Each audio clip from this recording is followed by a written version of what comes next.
तुम्हाला पण माझ्यासारखं उकडीचे मोदक हे हातावरती कळ्या पाडून जमत नसतील तर ही ट्रिक नक्की यूज करा जी मी करते.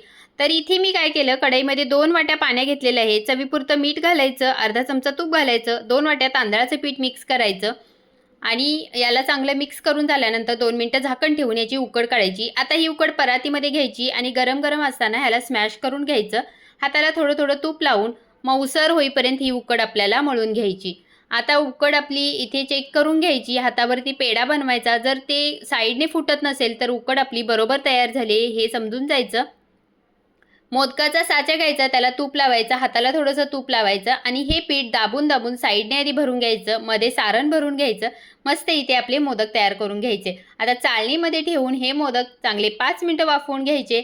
तयार आहेत आपले गणपती बाप्पांसाठी छान असे मोदक. तुम्ही पण नक्की ट्राय करा आणि ही जर ट्रिक आवडली असेल तर चॅनलला लाईक, शेअर, सबस्क्राईब करा.